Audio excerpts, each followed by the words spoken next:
Good evening. Welcome to all of you in attendance and those out there in the vast TV audience. I would like to thank you all for joining us today. My name is Bob Visnick. I'll be moderating this evening's debate. It is presented by the Greater Cape Ann Chamber of Commerce Government Affairs Council.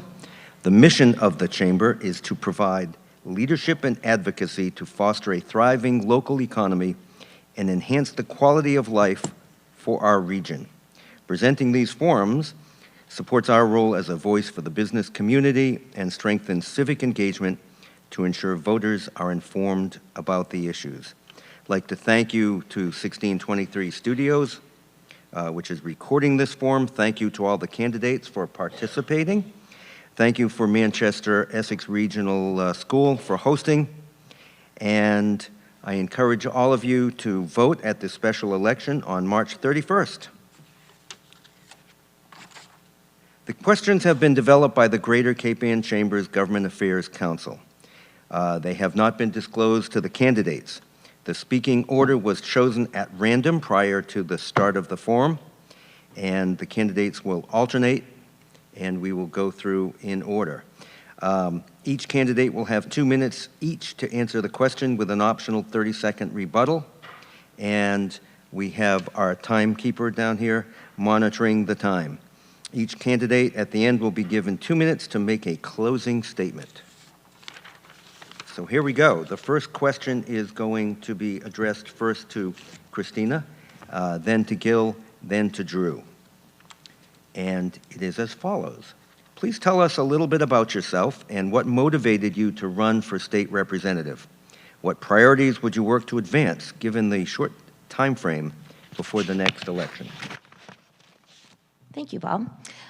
As you said, I'm Christina D'Alicio. I'm from Manchester. My children were very familiar with this room. They graduated in 2018 and 2019, and then my youngest went to Pingree on a lacrosse scholarship. So I am familiar with this auditorium. I grew up in Massachusetts. I came here in the blizzard of '78, and I went through the Massachusetts schools. I graduated from UMass Lowell, and I started a internship with Senator Kennedy during that time, and then worked for Mayor Ed Flynn in the business and cultural development with concerts on the Common. And then I proceeded to start a small environmental consulting company, and I decided that I needed to pursue a law degree, and I thought I would do some good with environmental law. And I had 3 children while I was in law school, and so I took time to raise my family and raise 3 amazing humans. One is a nurse, one is a special ed teacher, and one is graduating from Boston University this year. So I am very proud of that, and that was my most proud accomplishment so far in my life. Then I went when I came back here to Massachusetts, I did some teaching, and I taught civics when it was mandated by the governor's office, and I did that during COVID, which was extremely challenging.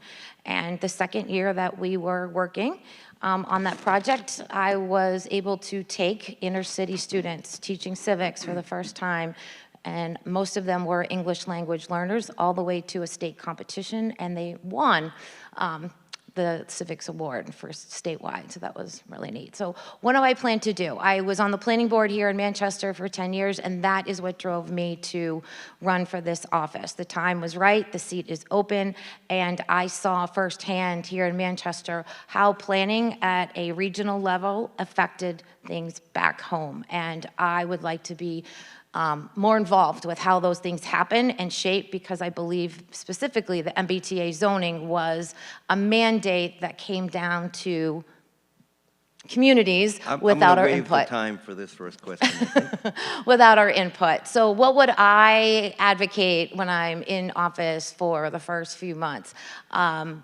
Transparency. The audit needs to happen, and we had some great news this week that the Supreme Court will take it up. So I am a signatory, a co-signer with John Deaton's lawsuit, so I will do everything in my power to get this audit done, to get the books open and see where our funds are going. Thank you. Thank you. And Gil Freedom? Hi, everybody. I'm Gil Frieden, and my name here is actually misspelled. My name ends with Eden, like the Garden of Eden, but it's spelled here like Frieden, like Betty Friedan, who was an amazing feminist that I am perfectly happy to be confused with being related to her family. And my grandmother's name is actually Betty Friedan, but with the ending with the Garden of Eden. So, my first job in banking was at State Street Bank in Quincy, Mass, and then I moved up to the Filene's Basement building in Boston, working with State Street, and then I moved to the tallest building on the West Coast it's called now the U.S. Bank Building, but that's where State Street was in Los Angeles. And when I was there, in Boston, I was a mutual fund accountant, which is someone who prices out a mutual fund every day. It was a great first job. It really helped me learn how investments work. And then I moved on to become a bond trustee in Los Angeles. And a bond trustee is really a babysitter for all of these municipal and corporate bonds that, grandmas and grandparents buy in their bond funds. And so that was a wonderful education, and I actually think that will serve me so well in making sure, with the sewer renovation that's happening right here on the Causeway in Gloucester, that will help out Gloucester residents as well as toilets flushing in Essex as well. And I think that being a bond trustee will help me because there are so many documents that have to be babysat. And I think as a state rep, you gotta keep everything moving. If something's stuck because of a permit or something, you gotta keep it moving because in a couple of years, if we don't have that done, we're gonna have to start paying daily fines. So in 2010, I became a certified financial planner. And the Certified Financial Planning designation has driven home the word fiduciary and the act of being a fiduciary. So when I work at the bank and I ended up being a financial advisor to people, what they want as a CFP, what you want to do is you want to sit in the seat of the client and make the decisions for them. And so since 2010, that's my mindset. That's how I've been. So as a public servant, as a state rep, that's how I'm going to think. I'm going to think my clients, the voters of Cape Ann, they're the ones that are my bosses, and they're the ones I'm making decisions for. So in finance, I saw how the billionaire logic extracts value from ordinary families through hidden fees and short-term planning, and I'm running because Cape Ann needs a representative with a long-term planning mindset, someone who understands that internal rate of return on our infrastructure and won't sacrifice our children's coastal future for a favorable quarterly report. That's what drove me crazy about the stock market, is that everything was based on next quarter and nothing was based on actual good governance into the future. So, recently I've spent more years in the survival wing, delivering Meals on Wheels with Charlene here and teaching fitness to seniors, and some of my students are here as well. And so I'm running to transform care into governance. We need to treat food and healthcare and housing as a basic infrastructure. Like the infrastructure of the Blinman Bridge, and a few years ago when we redid the Essex Bridge. Those were great examples of the government at work fixing the bridges, making our city run faster. So that's what must be the guarantee. Where am I? Am I done? All right. So thank you very much. That's why I'm here. I just want to be a public servant. I'm ready for it, and I can't wait to work for you guys. And my little reminder to all to keep out the demonstrations of approval or lack thereof so that we just hear from the candidates. Drew, please. Thank you, Bob. Thank you, everyone, for coming tonight. My name is Drew Tarr. I was born and raised in Gloucester. I grew up in a multi-generational household. My single mother worked 2 jobs to put us through life. And I was along with my 2 sisters. I like to say that I actually had 3 mothers because both of my sisters are 10 years older than me, and they really helped my mother raise me. One of the reasons that I'm running is because I want to keep up the legacy of service that Ann Margaret brought to Cape Ann.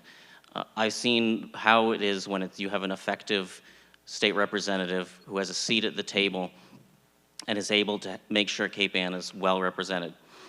My priorities for this rest of this term immediately is the budget. The budget's the biggest piece of legislation that ever happens in the State House, and it happens every single year. And what we have to make sure is we hit the ground running. Whoever is up here that's going to be representing you needs to hit the ground running. I've been writing budget amendments for 9 years for Rep. Ferranti. I know how to get it through the system. I know how to get it done. And that's going to be my top priority, making sure that the dollars are coming back here to Cape Ann for things like housing affordability, for things like education, things like economic development. A little bit more about myself. I went to Gloucester Public Schools, and school didn't really work for me.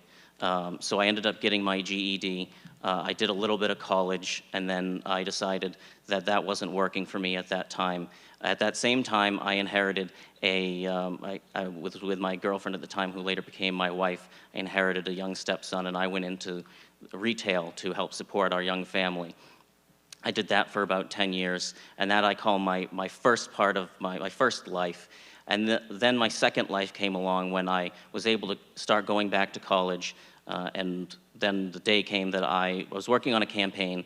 We lost. It was the worst thing that had happened to me at that point in my political life. And the next morning, I get a call from Ann Margaret saying, "Would you like a job with me?" And that became my second life, which was public service. And it's something, I never saw myself being up here, being the one to be in front of the microphone, in front of the camera, to do that work. But when Ann Margaret passed away, I couldn't let everything that she had given to me and taught me go to waste, and I'd like to put it to work for you as your next state representative. Well, thank you, all of you. Go on to question 2. And we are starting with Gil, going to Drew, and then to Christina. Small businesses are the backbone of our communities and are often hampered by costs and regulations. What actions would you support to help small businesses start, grow, and remain competitive? Thank you, Bob. Well, we all know that small businesses are what will always take us out of any type of depression, any type of recession. So small businesses are the lifeline of any economy. And so first off, you got to find funding for the Small Business Technical Assistance Program. You know, that helps small businesses grow, and it gives them some operational income or operational funding as well. So the government always needs to be friendly to small businesses. So I would definitely try and increase funding for that. And if we could get, a big expense that small businesses have to deal with is health insurance. And so if we could get, single-payer health insurance in Massachusetts, that would take a huge load off of businesses' shoulders. So, and then of course, getting, unrestricted government aid, general government aid into Cape Ann so that our infrastructure is safe and sound for police and fire and public works, that helps small businesses as well. So yeah. For small businesses, we have to keep infrastructure firm, strong, and we have to keep making sure that that funding goes to small businesses so that they can stay alive. Thank you. Drew? So I think our small businesses have been under a lot of pressure, especially over the past, 30 years where we've had the internet come online, and it's just absolutely decimated our downtowns. And we've had big box stores come in now, especially in Gloucester, and really give no reason for anyone to start a small business on Main Street, which I think is really tragic, because you take a walk down Main Street like I did recently, you go into Mark Adrian Shoes, you go into Happy Tales shop, and there's some really dedicated local folks who are keeping money in the community when you have a small business. One of the things that I'd like to do is make sure that we're connecting the small business we have with the services that we have in the state government. The Healy Driscoll administration created something called the Business Front Door, which you can latch into if you're a business looking to move to to Massachusetts, or if you're an existing business, to see what you can do to increase and grow your business and sustain your business. So one of those things is communicating a lot of that to people, which is something that I will continue to do, especially with our Enterprise Center at Salem State University. They have a lot of workshops that are small business focused, and it's not all government-run stuff. It's other small businesses teaching small businesses. We got to continue doing that. Another thing that doesn't come up a lot is transparency on credit card fees. Credit card fees are absolutely crushing some of our small businesses. I hear every year from the folks at the Building Center, they come into the State House and they say, our credit card fees were in the 5 digits. And that's money that's not staying here on Cape Ann. There's legislation to allow those fees to be shown on your receipt. Right now, you can't charge an extra fee, but it's built into the cost anyway, that you can allow it cash discount, and it's really half dozen of one, 6 of the other. I think that that's something we should look into to make sure people know what is happening when we use credit cards instead of cash, things that can keep the money here on Cape Ann. Thank you. Christina. Thank you. So I was fortunate, and yesterday I went to the Cape Ann Chamber Economic Forecast Breakfast, and what I think is just confirmed, what I learned at the Cape Ann Chamber Breakfast, was that consumers are there. Consumers are still buying. They may be purchasing a bit differently, but what is rising are costs. And those costs are healthcare, those costs are energy, and there's the cost of goods are just increasing. So what could we do as a government official? We know why the government, or we know that the electricity rates and the rates are mandated fees for the net zero project. So what can we do? We can get rid of the fees. We can get rid of the taxes. That's simple. That doesn't have to be. These are policy issues. Same with healthcare. It's up 12%. These are mandated requirements from our government. They're not trickle down from the federal government. This is Massachusetts imposed taxes and fees. So if I am elected, I will work with the legislature and eliminate the taxes and fees. And again, find out where this extra money is going, because without the legislature being audited and not knowing where the money is going, we don't know where our dollars are. And I feel like taxpayers have a right to know that. And small businesses have a right to know that. I'll end there. Thank you. Thank you. And time for rebuttal, if you would like, starting with Gil. Well, listening to these two answers, one person wants to get rid of fees in terms of have the government receive less income, and one person wants to have the credit cards receive less income. And I'm going to go with the credit card companies, because they are absolutely, even if you go to votegil.org, you'll see right there it says, please, if you want to donate, mail a check so that we don't have to use a credit card company, and none of your donation goes to credit card companies. So absolutely, I mean, I worked at banks for 16 years. That's how they make their money, all those little fees. I would love to be on the other side of the table negotiating away from those fees. Thank you. Drew?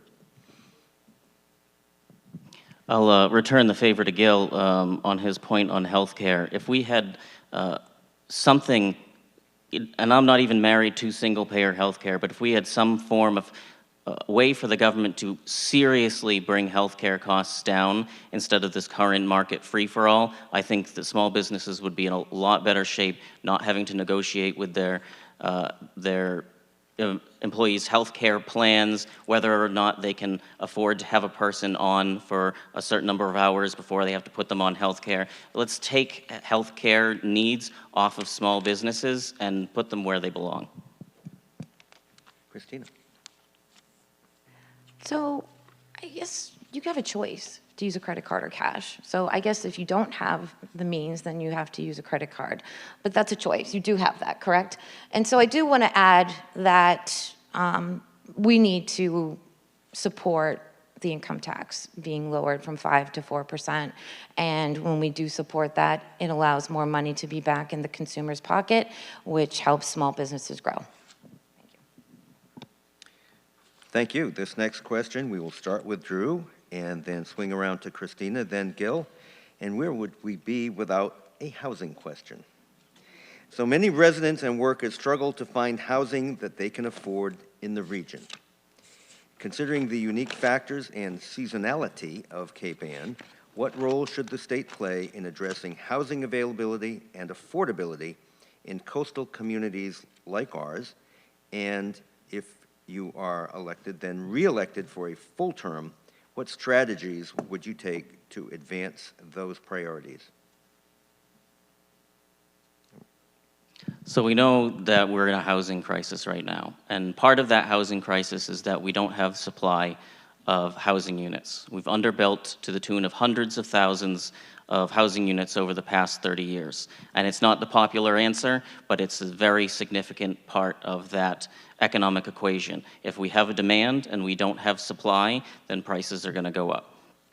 Part of addressing that is going to be increasing supply, specifically in the short term, affordable housing and workforce housing. And I think the state has a very significant role to play in that, with grants, with subsidies for places like in Gloucester on Washington Street where the old nursing home was. That's going to be a great project that's going to bring a couple dozen affordable housing units.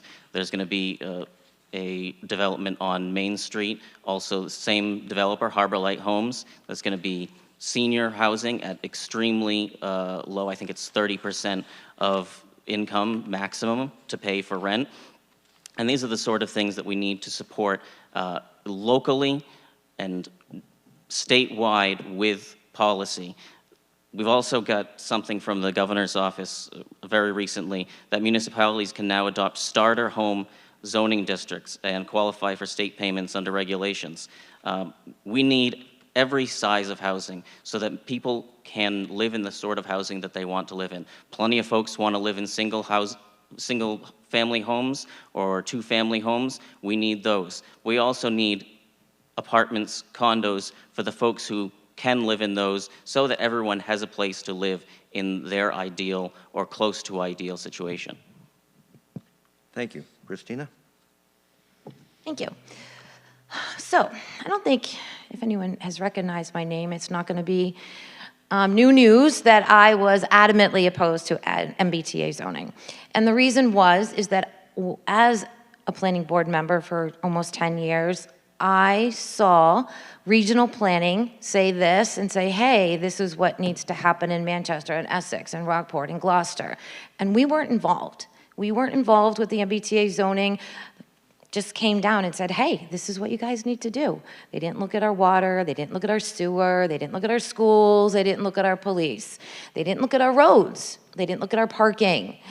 So, do we need more housing? Absolutely. But what MBTA zoning did was bring more market rate housing. It has nothing to do with affordable housing, and we need affordable housing. No one, not one community on Cape Ann has met the 10%. And we are fighting 40Bs. And so now this new created housing from the MBTA is only going to make us more susceptible to the 40B law. So the government is telling us to basically fight each other. So you haven't met it over here, but you need to build more, and you're still going to not be further. You're going to be further behind. So yes, we need more housing, but what Drew was talking about was 40Y, and 40Y is the starter home law or idea. And I am completely supportive of that. We need to find land because land is the most prohibitive barrier to building and offer some incentives. And I support starter homes. We cannot continue to build market rate apartments after market rate apartments. We need to let our seniors and our young families invest in something so they have equity that grows. Investing in apartments and paying month after month and rent is not going to build the American dream for anyone. So I am for the 40B. We need, or not for it, but we need to use it in better ways. We're using it for apartments right now. We can also, it also applies to condominiums. So we need to explore all these options, not just market rate apartments. Thank you. Thank you. Gil. So for the last 17 years of my dad's career, he worked for the Department of Community and Housing Development, Urban Development, and we would talk about all that Massachusetts is one of few states that also directly funds and operates its own public housing stock through the state's Chapter 689 program and local housing authorities. So that was always a source of pride for my father, and he instilled it right into me. So while there is federal programs and there's federal housing and Section 8 vouchers from the feds, we are lucky in Massachusetts because, as we can tell, the federal funding is getting cut off for a lot of different things. We have this buffer here in Massachusetts where we have our own state public housing. So luckily, our poor and unfortunate people that and lucky enough to live in state housing or government-funded housing still have that. So, as a certified financial planner, the word I care most about is affordability, and that's not just the listing price, and it's the property tax bill, and the electric bill, and the heating bill, and the water bill, and the sewer bill. They're all stacked together. So, housing, as the fiduciary, like I explained, I put myself in the place of a homeowner, of our voters, and say, when I'm considering bills and when I'm considering what different funding, what is this going to do for our homeowners? I mean, long term, I believe housing is a right and that our tax system should reflect that. So if we align our housing, energy, and sewer policies locally and our tax priorities nationally, we can make it possible for young people to stay on Cape Ann instead of being priced out. Thank you. Now, time for rebuttals, if you'd like. All right, nothing from Drew, anything from Christina? I think I'm good. Okay. I think we're good then. We're going on to question 4, which will be to you, Christina, and then to Gil, and then to Drew. Cities and towns across the North Shore are facing increasing financial pressure from rising costs, infrastructure needs, and limits on local revenue sources. With budgetary cuts expected at the federal level, what role should the state play in strengthening municipal finances to help communities maintain essential services? So the question is, what should the Beacon Hill do to strengthen local services? Yeah, what should the Commonwealth do to help our communities in light of expected decreases Number in one. federal assistance? Okay, number one. I'm probably going to get old hearing this. Do the audit. Let's see where the money's going, number one. I mean, if we're showing the taxpayers where our money's going, I mean, we should have some input and say where this is going. So it's not coming back to us. I mean, Cape Ann is a cash cow for the state.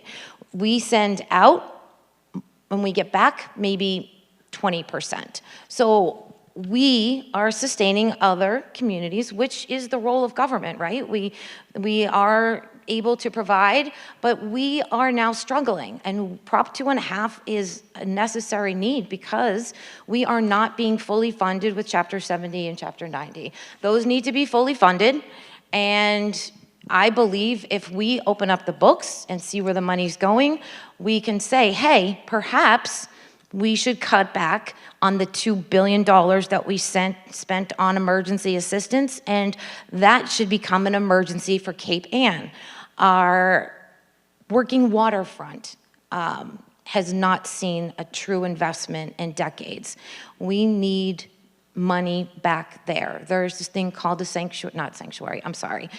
Gateway City. And I believe that Gloucester is right on that tipping point, and New Bedford, as a fishing community, reflects those things. Gloucester's really close, but because it's not there, it doesn't receive the same amount of grants and the attention. Do we want that attention for Gloucester? It's a fine line because it does open up a lot of new economic resources for it. But that is what I think we need to fully fund. Chapter 70, Chapter 90, we need to lower the income tax and send the money back to the people who are putting the money in. Thank you. Gil. The audit, imagine why they're trying to not do it. Where is all the money going? So, Drew, you'll have to tell us whether you agree with me and Christina that you're against the state auditor, an officer that the voters just empowered, audit the legislature. I'm a certified financial planner. That is not, that's not independence, that's an expense when you're saying that you want to give, that you would let a outside auditor do it, but not Diana DiZoglio. We're already paying her, a professional, whose job it is to follow the money. I think we should honor the vote. We should use the office that we have and stop inventing new ways to dodge the audit and spend more doing it. I mean, if we do find money in the audit, terrific, and then we can fill in some gaps that federal funding leaves behind, and that would be wonderful. The other thing that when I was at the Open Door, I was really comforted because they told me that they only get 5% of their funding from the government, so that they are more insulated. When government funding stops, it doesn't mean that the Open Door has to close. But they do get 60% of their funding from, 60% of their food from the Boston Greater Food Bank. So we have to make sure that that money still keeps coming in, even if federal funding stops for food. So, thank you. And to you, Drew. So towns facing financial pressure, what should we do for our communities? Well, it's already been mentioned up here about Chapter 70. Schools are a massive portion of our municipal budget now. I don't think the Chapter 70 formula works right now. We need to revamp that, make it a little less obtuse. Right now, you put money into it, you could put an extra $1 billion into it, and once it funnels down to us, our schools individually don't see a whole lot.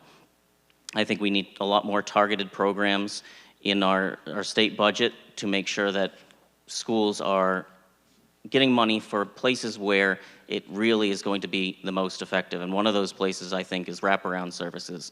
I did some studies on where places in the Commonwealth are that have the highest test scores. And granted, test scores are not a perfect measure of education, but there wasn't a significant discrepancy between places that scored high and scored low in terms of their per pupil cost. What I saw was places where folks had a decent amount of money as a community doing better. And why is that? My hypothesis is that they have the wraparound services outside of the school budget that they need to help kids when they're disadvantaged, help kids when they maybe are struggling and falling behind.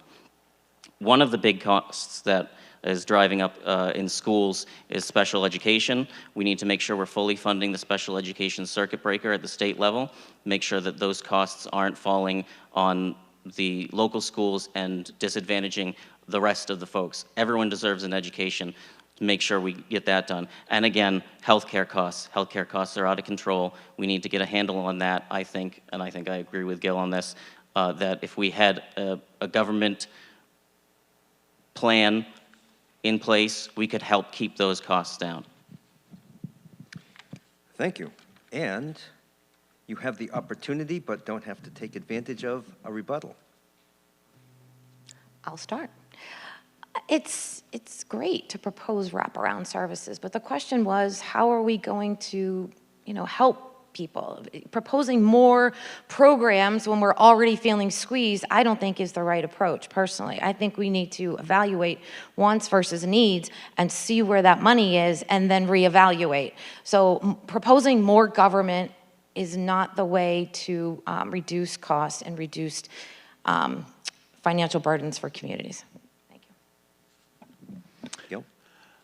I wanted to bring to our attention that the Manchester Essex School District budget is about $32 million this year, or maybe that was last year.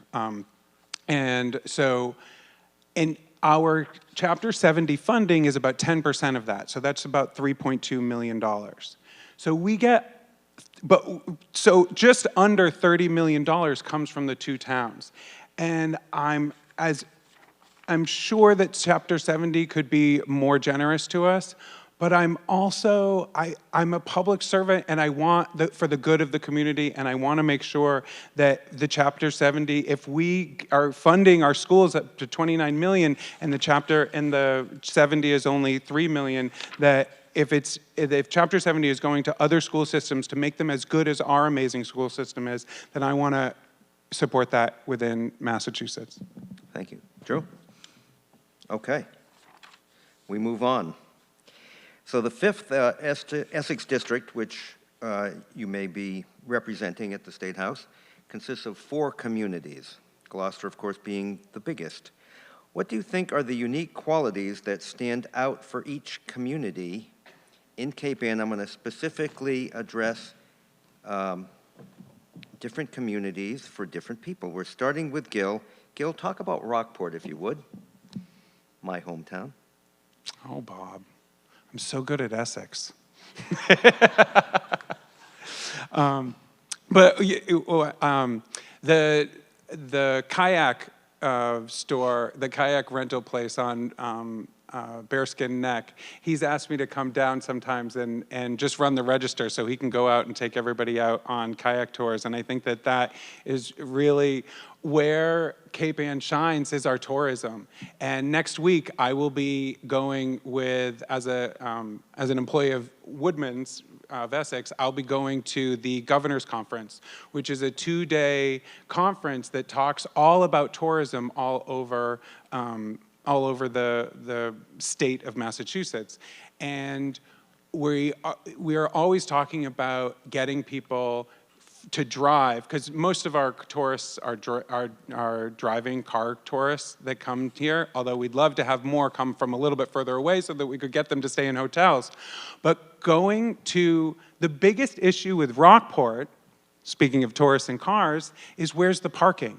So we really need to focus on finding parking in Rockport so that when we do entice tourists to come to Rockport, they have a place to park and they aren't turned off because they have to park somewhere in a residential neighborhood and walk around and not be able to find it. So, and as I've been talking to different people around, around Cape Ann about my campaign, people talk about parking, and Rockport is hard to find parking.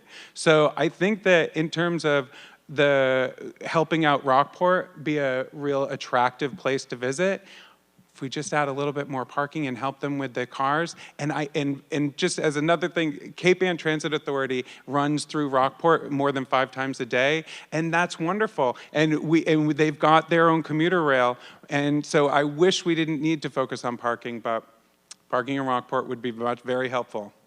Thank you. All right, Drew, tell us about Manchester. Unique qualities. One of the unique things that in my time interacting with Manchester, which has only been a couple years in terms of my official role in Ann Margaret's office, since before that it was not part of the district, was it seems very self-sufficient in a way. We didn't hear a whole lot from the town government saying, we need. When we came here, we saw you folks come together and address a lot of challenges in the community, which I think is a great, unique quality. One of the specifics that I was thinking of was the affordable housing that got created. It wasn't the state coming in saying, oh, we're going to give you all these great subsidies and whatnot. People came together and funded it and made it happen. Another one that we are engaged with in terms of the State House office is the senior center. But again, this is one where the town did not come to us and say, please give us X million dollars for a senior center. It was, we need some technical assistance, and we think that the people of Manchester are going to get behind this and be able to make it a reality. I think it's a really great quality that shows how cohesive the community can be when you all work together. Thank you. Christina, if you can tell us unique qualities of Essex. Eeny, meeny. All right, Essex. So that's an interesting question because I do have a spin on schools and how we can improve education, but Manchester and Essex is usually tied together, but they're completely unique. Drew, you did a great job with Manchester, and Essex for me is this amazing blend of history and agriculture and antiques. And so the shipbuilding museums, I mean, and the culture that that brings around the holidays and the school district, and they sing and the children there, and the unique programming that comes along with that, that ties in all of Cape Ann, along with the agriculture, all along with, let's see, the antiquing that happens in the beautiful weather. And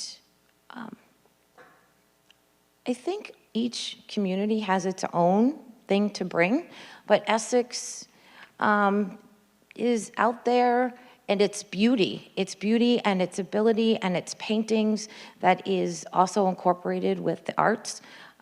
It just brings together all the beautiful parts of Cape Ann. Thank you. And now for your rebuttal, if you would like, choose a different community than the one you talked about the first time. And it can include your home community if you'd like. Well, you know, I wanted to bring up in Gloucester, there is 65 Roger Street, which is the parking lot between the building center and Gloucester House. It's a I4C2 property. And Drew, since you get to be in all the rooms of all these important conversations, that has been a parking lot since 2010.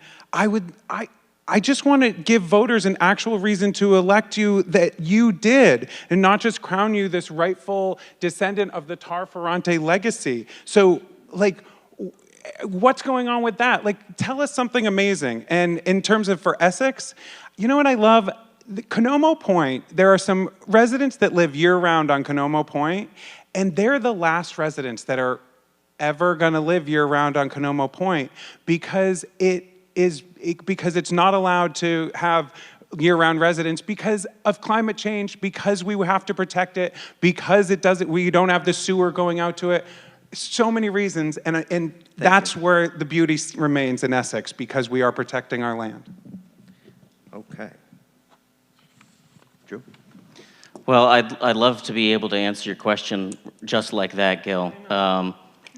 Well, one of the things is that I4C2 has been, I think, for the better part of 60 years, subject to studies and proposals and whatnot. And it's a tough property because it's in the designated port area. You can't just build a hotel there. You can't just build condos there. And that's probably not what the folks want. And ultimately, these proposals come down to what the residents of downtown Gloucester especially want to do with that property. A property that is debatable on whether we should do something significant with it or not, given that it's all landfill. We're facing climate change. It might not be prudent to just slap something on there. I'm going to throw one more thing out for Manchester that I thought of seeing Erica down there about Manchester and your stick-to-itiveness and your self-sufficiency. You're the only one with a town-specific newspaper, so kudos to you. Kudos to Erica. Thank you. Christina? So I would like to tap onto the I4C32. I call it R2D2 because it did take me a while to get those letters and numbers down.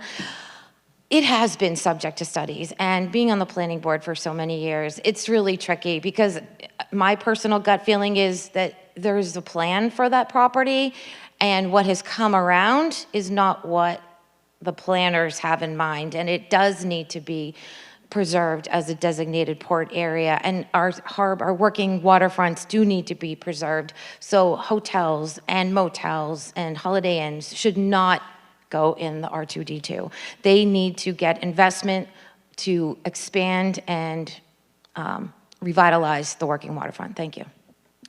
Okay, thank you. Now we move on to workforce and economy. We'll start with Drew, we'll move to Christina, and then we'll go to Gil. Economic growth is closely tied to the strength of the labor force. Recent data shows Massachusetts is experiencing significant out-migration, particularly among working-age residents. Locally, many employers on the North Shore are already struggling to fill positions. What steps would you take to retain workers, attract new talent, and ensure our regional economy has the workforce it needs to grow? Well, I think this comes back significantly, the outmigration especially, to housing prices. People can't live here because they can't afford to live here. It's not because the income tax is 5% versus 4%. It's not because they're not well trained. It's because housing costs are just ridiculously out of control, especially on Cape Ann. We've got an extremely beautiful place that we call home, and folks want to live here, folks want to stay here. One of the points that were brought up in the chamber breakfast yesterday is that population growth is only something like 1.1% thereabouts across Cape Ann. So it's not this massive influx of folks that some people tend to think. It's just that we want to be able to live our lives in our homes, not maybe like it was 100 years ago where you stacked up 12 people in a bedroom. Specifically to labor and workforce development, I think we really need to invest in our job training programs, especially like GMGI. We have a great training program there for biotech. We need to focus on vocational schools so that people are in the trades, especially with the coming of AI. I'm very, very worried about how it's going to tackle the white-collar workforce. We need to make sure that we are shifting as a Commonwealth to make sure we have a workforce that's going to be there and trained for the jobs that we need them to do. Thank you. Now, to you, Christina. So the question is, I knew you would ask. It's about dealing with the outmigration of Massachusetts residents and steps that you would take to retain workers, attract new people, and ensure our regional economy has a workforce that it needs. thank you. So I think Massachusetts has the name Taxachusetts for a reason. So as I mentioned, I have 3 children. My oldest she's a bright gal. She graduated right here in this auditorium. And Massachusetts has a program, it's called the Abigail Adams Scholarship. And if you are eligible, you can go to any Massachusetts state school for free. That's great, right? She's a nursing student, very competitive major. She applied to UMass Amherst, was accepted, and she applied to many other schools because at the time, we thought, she may not be accepted to all the schools she applied. So, fantastic, you're mad. You can go to UMass Amherst for free. All right, she got some other offers, she has some schools.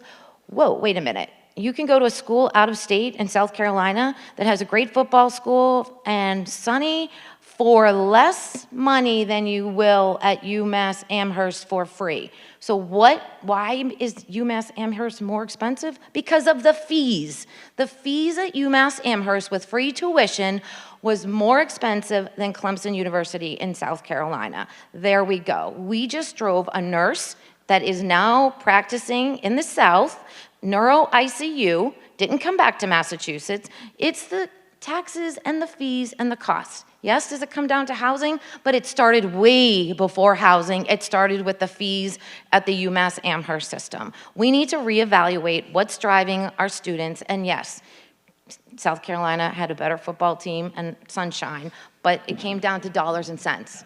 Thank you. Am I next or is Drew next? I believe that you are next. I mean, sunny weather is great. I lived in Los Angeles for 18 years. I love the sunny weather, but nothing beats Massachusetts summer. So she'll be back. She'll be back. But really, but you can't afford to be back. So we have to support, we're talking about retail stores. I support the push to raise the minimum wage. We have to raise the minimum wage up, moderately, and then we have to link it to the consumer price index so we aren't fighting the same battle every 5 years, 1. 2, still keep taxes at 5% income taxes, but why don't we raise the standard deduction? Instead of right now it's at $4,400, $4,200, we could raise it to $20,000 so that people who are trying to figure out how to survive on $40,000 a year, the first 20 would be tax-free. Now that is a progressive tax, not a regressive tax like taking it from 5 to 4%, where the biggest benefits of taking income tax from 5% to 4% all go to the millionaires and the wealthy, whereas raising the standard deduction will also put money into people's pockets, but will maintain taking the taxes from wealthy people, which they have plenty, they can afford it. People have sent me checks saying, tax the wealthy. We can afford it. We need to. We want to live in a society that is maintains itself. It's not working when you give the money. The trickle down is fake, and we know that. It's a trick. Go for it, Trick. I believe that Gil started this, so now I think we're on to rebuttal to Drew. If you want. Sure. I'm really glad that Christina brought up nurses, because I know we've all been to hospitals. Hopefully you haven't been too much. I went an awful lot with Aunt Margaret, and we see how overworked these nurses are. I've, for a long time, thought we need more talent development in that pipeline with incentives for nurses to stay here. So I think it would be a great idea if we could be able to give people such as nurses and doctors more significant financial benefit to doing their nursing work here in the Commonwealth after they've graduated for some certain amount of term. Thank you. If you want. I do. Okay. Gil, I don't know who you're hanging out with, but in my immediate friend group, 2 out of the 10, my girlfriends that I text on a regular basis have left the state to New Hampshire and Georgia because of taxes. They are setting up residencies in other states. So this is 2 out of 10. So I don't know anyone that's saying, hey, tax me more. They're saying, get me the heck out of here because you tax me too much.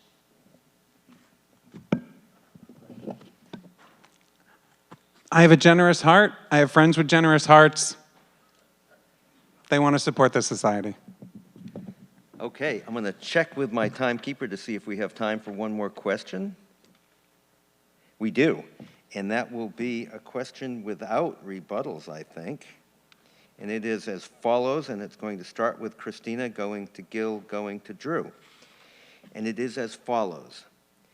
There will be several statewide ballot questions expected to appear on the 2026 ballot, including the discussed effort to reduce the state's income tax.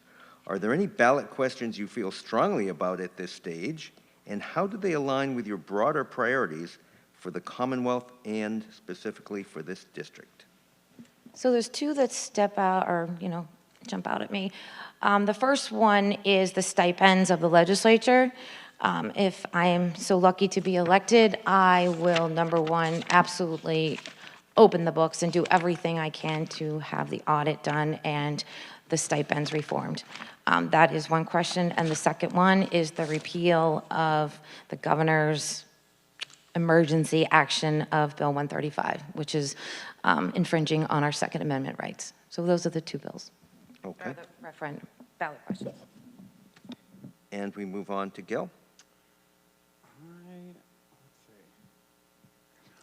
Well, I said at the last debate, I hope that if you go to the grocery store and you see someone that's trying to get signatures for the 5% down to 4%, you don't even sign it. We don't want to see it on the ballot. That's my biggest ballot measure that I don't want to see. Okay. Drew. Of the ones that are probably going to end up on the ballot, I think that there are 2 that I have pretty firm positions on. One is same-day voter registration. I think it's time for same-day voter registration. The Secretary of the Commonwealth is confident that we can do it, that it can be secure. I think it's time for that. Make sure that we're not disenfranchising folks just because they miss the window. We were discussing a little bit that it was published that the final day to register to vote for this election is tomorrow, which is a Saturday, which struck me as strange. We can't be in that position where we have that sort of confusion. You should be able to show up, register on election day. The second is repeal on the the marijuana question. I'm not in favor of that. I'm generally libertarian in the sense of when folks want to do what, and it's not hurting people. I don't think it's time to recriminalize marijuana. That would be significant detriment to civil liberties. It would be significant detriment to the people who've invested in that industry, a legal industry here in Massachusetts, and a significant detriment to our local economies in terms of just their own economy and the assistance that those places give in tax benefit to our municipalities. So those are my two that I would say.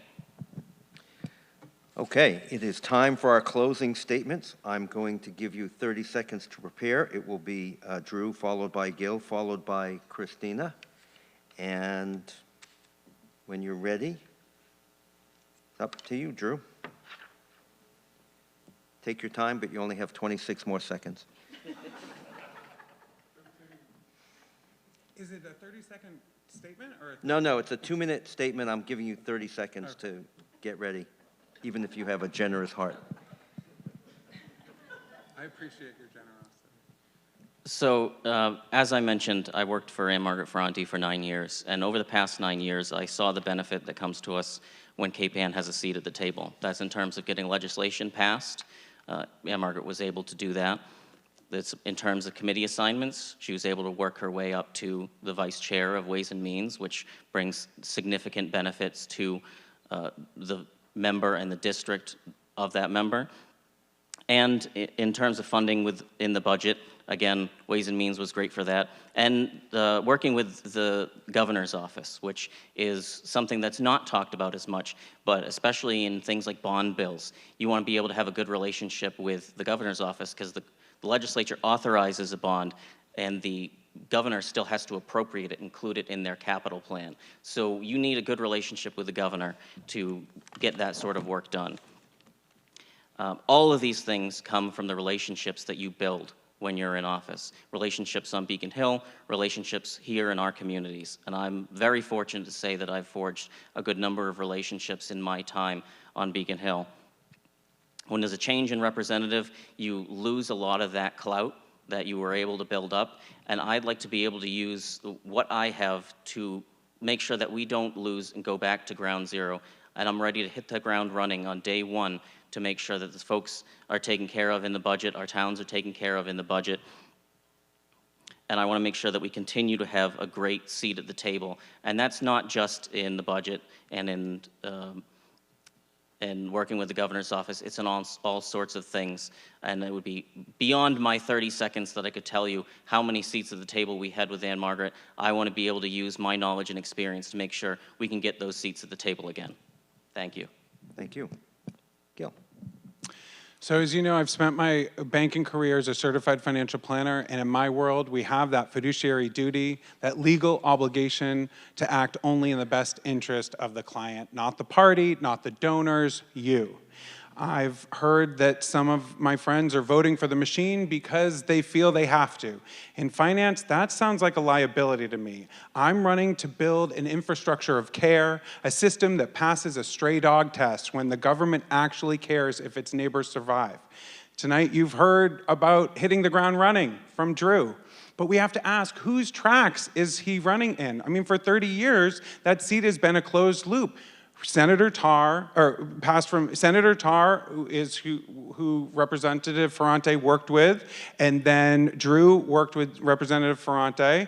And so this is less of an election and more of a handoff. And while my opponent's mailers are being paid for by the State Democratic Committee, and I noticed a $2 million congressional candidate gave Drew $500, I'm standing here as the only person on the stage who owes nobody anything.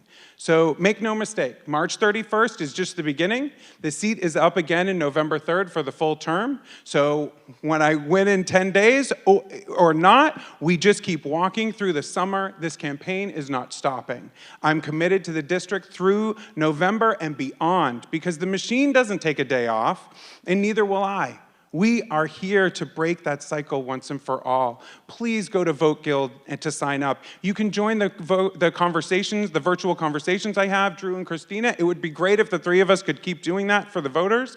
Here's a democracy inventory for the week, March 21st, tomorrow. That's the absolute last day to register to vote.